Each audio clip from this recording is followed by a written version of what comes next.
We're looking at the 3/8 inch Gearwrench Gimbal Ratchet. Pretty small, chrome finish.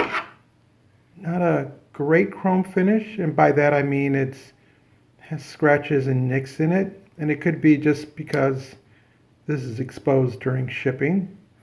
But just, you see that? All those little markings in there, and just, it's not a smooth finish. Has gimbals so that this piece turns this way, and then the red piece is another gimbal, so it allows you this kind of movement. Now the question you might be asking is, how useful is this? So it looks like it'd be great for once you break something loose. This could be a fast way of taking something off or putting it on. But our first challenge before we can do any of that is to disconnect the packaging material from the actual product, and it's not a pull-off. It looks like I'm gonna have to get maybe long nose pliers, squeeze in here to get that to open up. Let's see, can I do it by hand? No. And of course, there are no instructions on the back telling you how to take that off. So let's get a pair of long nose and see what happens.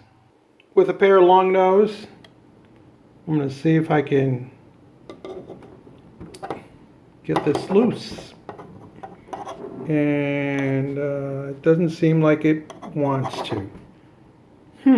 Let's try something a little bit more extreme.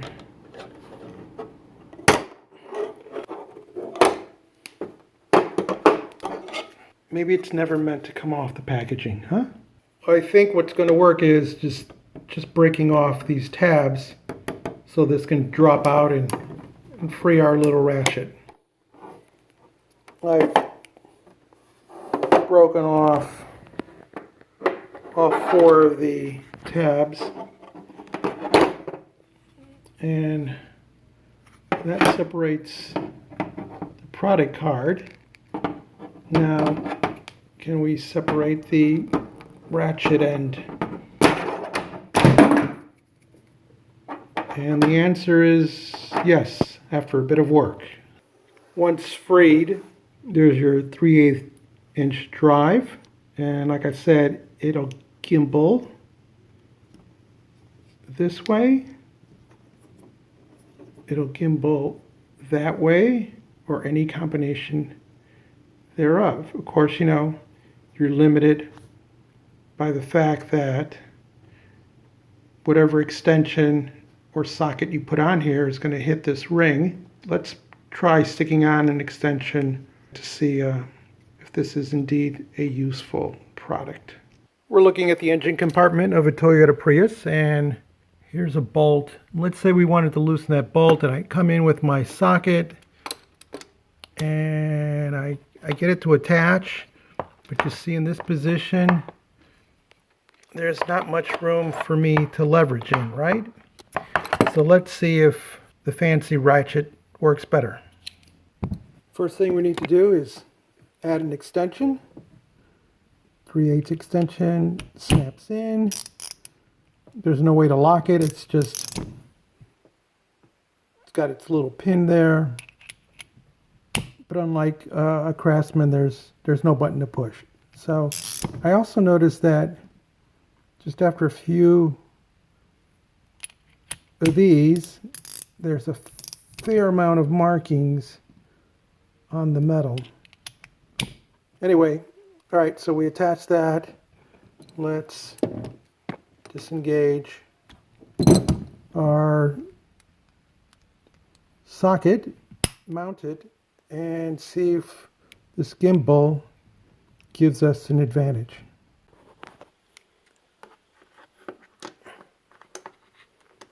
Okay, well, I can get in there despite the extension. Now, of course, the problem is that all my leveraging has to occur up here on with my hands, so there's not a lot of torque that I can apply. Also, the gimbal action is up here with my hand, which doesn't help the extension, it just helps how I can apply the force. So probably not a good use of the tool for that. I would think the advantage comes in when you just add the socket directly to this. Now, all the force is being applied and you're gimbaling around the socket, as opposed to an extension which allows you only to gimbal at the end of the extension. So let's see if this helps us at all with the car. Back at the Prius, the problem I run into now is that the gimbal is just way too big to get in here. Maybe for this is not the right tool, because I would do better with an extension and just a regular ratchet. And yes, I have limited movement, but at least I can ratchet and I can get torque, which I can't do with this. Let's try it in this situation where, again, the ratcheting would hit things and I certainly can get in there. Of course, I could have just put a longer extension and used my ratchet. The nice thing would be that regardless of how my hand is, whether it's tilted this way, I could apply some torque. Definitely after it's broken, I could, pull it out or drive it in. But overall, this seems to be a solution looking for a problem. And maybe I just haven't run across the problem.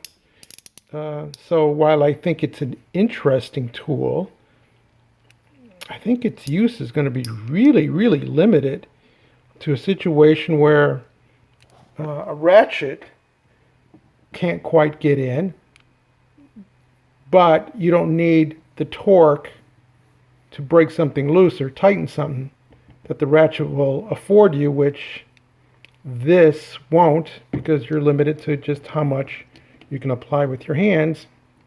Plus now you're dealing with your whole hand getting in someplace that's already too tight for this, and you're trying to work with that. So I don't know. Of course you could add a longer extension, but again, then what does that give you? That gives you the ability to gimbal your torque application at different angles. So it's something that's behind an object and it's at an awkward angle, and the socket, unless you get a gimbaled joint, a universal. If you get one of these, then you have the gimbaling effect pretty much, right? So I'm not sure that this has a lot of everyday application. It might be just a nice thing to have in the toolbox just in case, but I think this old-fashioned application of a universal on a socket and maybe some extensions will go a lot further than this. This will let you go around something that's behind with an extension on either end or both ends to the socket, whereas with this you're just limited. Your gimbaling is totally at the end of whether it's a socket or an extension. It's not that expensive of a tool. I couldn't recommend that people go out and buy this on the outside chance that they need it. It's just kind of cool, but not that practical. So for that reason, I will keep it in my toolbox just because you never know. But this will be my first choice if I need to work around a corner or get into some place that I can't do with just a ratchet and a socket, or a socket and an extension. My universal would be the first choice. The only way I can see this being useful is if you're able to get in with a ratchet and maybe a universal, break something loose, then you can use this just to speed drive it, because it does ratchet nicely. And so you can go a lot faster just going back and forth with that than you can with this if you're hitting obstructions. But you'd still need to come back to this to torque something down or to break something loose. So it sort of needs to work in combination, I think, with something else. But this is definitely the default tool of choice with the universal, as opposed to just trying to rely on this. Though in some rare cases, this may be the tool, but that's going to be your friend. If you found this useful, give us a thumbs up, leave us a comment, subscribe, and as always, thank you for watching.